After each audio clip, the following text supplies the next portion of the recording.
তাহলে কুরবানির পশু ক্রয়ের আগে অবশ্যই আমাদেরকে 6টি বিষয়কে নির্ধারণ করে তারপর আমাদেরকে কুরবানির পশু ক্রয় করতে হবে। কারণ এখন থেকেই অনেক মানুষই কিন্তু কুরবানির পশু ক্রয় করা শুরু করে দিয়েছে।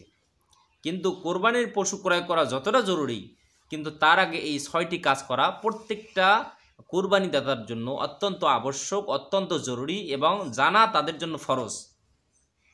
প্রথম নম্বরে হলো তাদেরকে কুরবানির পশু ক্রয় করার আগে তাদেরকে হালাল টাকা, হালাল উপার্জন দিয়ে তাদেরকে কুরবানির পশু ক্রয় করতে হবে। কখনো কুরবানির পশু ক্রয় করতে গিয়ে তাতে যদি একটা টাকা আপনার যদি হারাম টাকা ঢুকে যায়, ওই কুরবানি কখনো আল্লাহ তাআলা কবুল করবেন না, কখনো আল্লাহর কাছে গ্রহণীয় কখনো হবে না। কারণ আমার আল্লাহ হলেন তয়্যিব ও ইউহিব্বুত তয়্যিব, আমার আল্লাহ হলেন পবিত্র, তিনি পবিত্রতাকে ভালোবাসেন।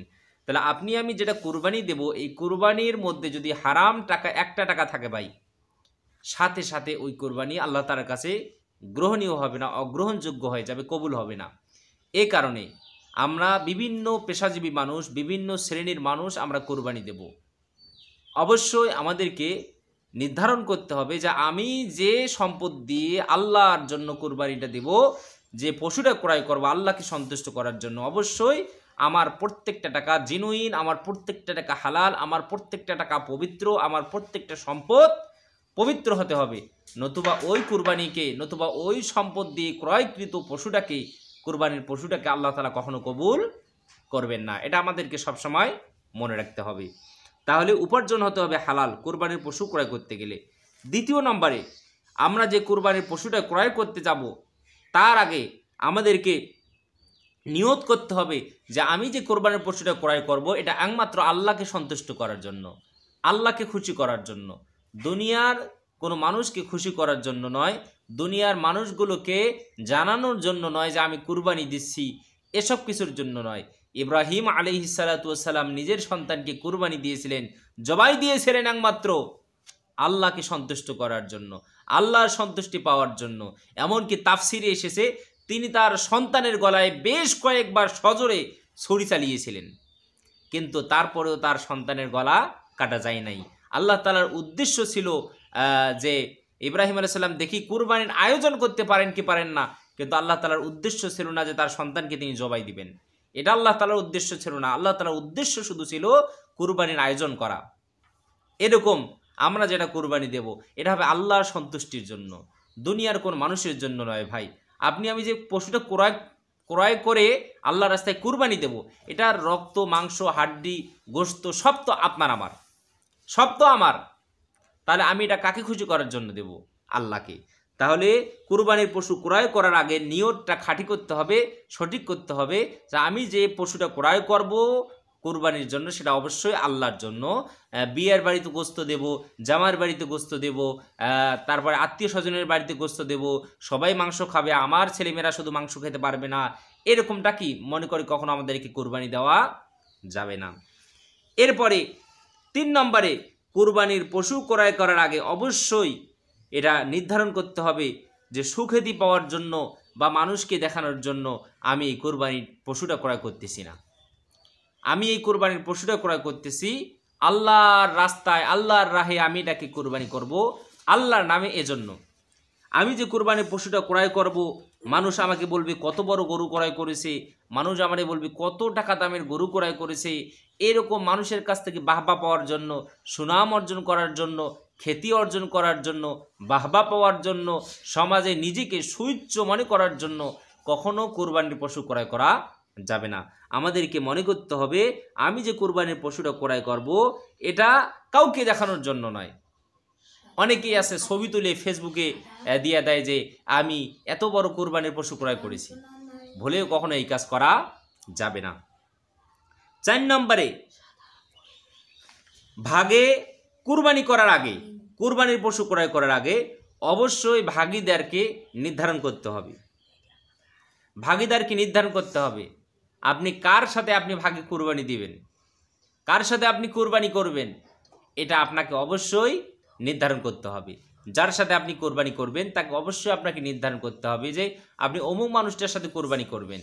কারণ আপনি যদি যাচাই বাছাই না করে ভাই আগেই যদি কুরবানির পশু ক্রয় করেন, আর কুরবানির পশু ক্রয় করার পর জানতে পারলেন যে অমুক মানুষটার টাকাটা হারাম টাকা, অবৈধ পথে সে উপার্জন করে, সে সুদখোর ঘুষখোর, সে মানুষকে ঠগায়, ঠকবাজ, চাঁদাবাজ, এরকম মানুষকে আপনি ভাগে কুরবানি দেওয়ার জন্য তার সাথে আপনি পশু ক্রয় করেছেন, তাহলে তার কুরবানির সাথে সাথে আপনারটাও কি হয়ে যাবে, শেষ হয়ে যাবে। এজন্য ভাগে কুরবানি দিলে আগে ভাগিদারকে আমাদেরকে চয়েস করতে হবে, নির্ধারণ করতে হবে, সঠিকভাবে বিশ্লেষণ করে তারপর কি আমাদেরকে ভাগিদারকে সাথে নিতে হবে। এরপরে ভাগে মানে পশু ক্রয়ের আগে আমাদেরকে অবশ্যই যাচাই বাছাই করে নিতে হবে যে আমি যার সাথে ভাগে কুরবানি দিচ্ছি তার টাকাটা হালাল কিনা, তার টাকাটা বৈধ পথে উপার্জন কিনা, সে কোন পথে উপার্জন করে, এটা আমাদেরকে সবসময় লক্ষ্য রেখে তারপরে তাকে আমাকে ভাগিদার নিতে হবে। তার টাকা সহ আমার টাকা সহ পশু ক্রয় করতে হবে, কুরবানির পশু। নতুবা তার টাকা যদি অবৈধ পথে উপার্জিত হয় আর আমার টাকা হালাল, কিন্তু তার টাকাটা অবৈধ পথে উপার্জিত হওয়ার কারণে তার সাথে সাথে আমার কুরবানিটাও কি হয়ে যাবে, নষ্ট হয়ে যাবে। এরপরে পশু ক্রয়ের আগে আমাদেরকে যে কাজটা করতে হবে, আমরা জিলহজ মাসের চাঁদ দেখা গেলেই তখন থেকে আমরা যারা কুরবানি দেওয়ার ইচ্ছা করব, আমরা নখ, চুল, তারপরে গোফ, তারপরে বগলের নিচের পশম, এরপরে হলো নাভির নিচের যে লোম, এগুলো আমরা কি কখনো পরিষ্কার করব না। অর্থাৎ জিলহজ মাসের চাঁদ দেখা গেলেই আমরা যারা কুরবানি করার আমরা ইচ্ছা করব, আমরা কখনো কি করব না, চুল, নখ এবং অন্য যে পশমগুলো আছে আমরা এগুলো কি কখনো কাটবো না। এটা হলো বিশ্বনবী ইসলামের সুন্নত, এগুলো আমরা কখনো কাটবো না। তো কুরবানির পশু আমরা যারা ক্রয় করার আমরা যারা ইচ্ছা করব বা কুরবানি করার যারা ইচ্ছা করব, রাসূল সাল্লাল্লাহু আলাইহি ওয়াসাল্লাম বলেছেন জিলহজ মাসের চাঁদ দেখা গেলেই তোমরা কখনো এগুলা কাটবা না, এগুলা ওই অবস্থায় থাকবে। কুরবানি করার পরে তোমরা তোমাদের গোফ কাটবা, হাতের নখ কাটবা, অন্য যে লোমগুলো আছে তোমরা এগুলো পরিষ্কার করবা।